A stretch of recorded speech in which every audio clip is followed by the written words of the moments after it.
అసెంబ్లీలో చర్చకు అవకాశం ఉన్నా పారిపోయిన చంద్రబాబు చేతకాని ఛాలెంజ్లు చేస్తున్నారని మండిపడ్డాడు. గుడివాడ ఎమ్మెల్యే కొడాలి నాని చంద్రబాబు డొంక తిరుగుడు మాటలు మానుకుని ప్రజలకు చేసిందేంటో చెప్పాలని కొడాలి నాని డిమాండ్ చేశారు. చంద్రబాబు ఛాలెంజ్ కి తాను సిద్ధమన్నారు.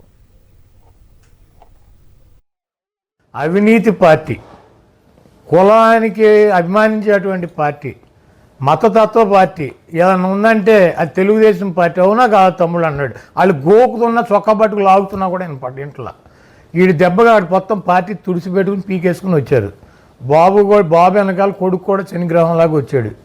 చేసిన పాపాలు ఉంటాయి కదా, ఎన్టీ రామారావుకి చేసిన ద్రోహం, ఈ రాష్ట్ర ప్రజలు నమ్మించి మోసం చేసినటువంటి ద్రోహాలు, ఈ చంద్రబాబు నాయుడు చేసినటువంటి అన్యాయాలు, అక్రమాలు, వెన్నుపోట్లు, ద్రోహాలకే దేవుడిచ్చినటువంటి గిఫ్ట్ నారా లోకేష్ బాబు అన్నమాట చంద్రబాబు నాయుడికి. మరి వాడిని ముసలోడు కనుక ఏమంటారు? ఇప్పుడు వాళ్ళ నాన్నని వీడిని ఇద్దరిని వదిలితే చంద్రబాబు నాయుడే మెట్లు కొంచెం ఎక్కువ ఎక్కగలుగుతాడు, లోకేష్ కన్నా 2 గంటల డిఫరెన్స్ వస్తుంది. ఇప్పుడు ఆడు కుర్రాడైపోయి లోకేష్ ముసలోడు అయిపోతాడా? శంకారావం అని రామారావు పెట్టుకున్న పేర్లన్నీ వీళ్ళు వాడేస్తున్నారు. శంకారావం సభలు అన్నాడు, అక్కడికి వెళ్ళి సంకనాగిచ్చే సభలని మొదలెట్టాడు.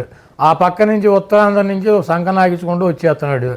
విజయనగరం, శ్రీకాకుళం జిల్లా సంకనాగిచ్చేసాడు, విజయనగరం జిల్లా సంకనాగిచ్చేసాడు.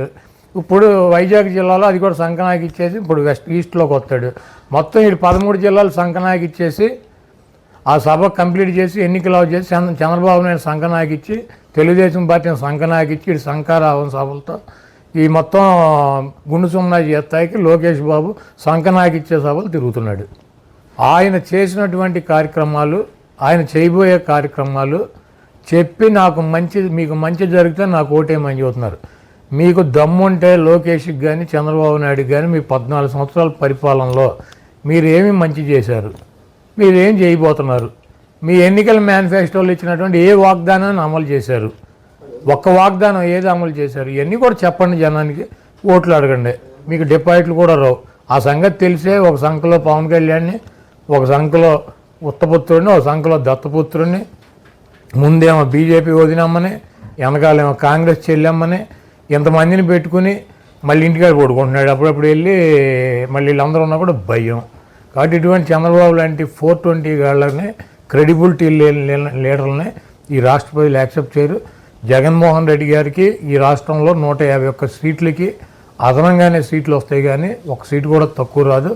చంద్రబాబు నాయుడు విన్యాసాలు, వీళ్ళ విన్యాసాలన్నీ ఇంకొక 60 రోజుల్లో ముగుస్తున్నాయి ఈ రాష్ట్రంలో.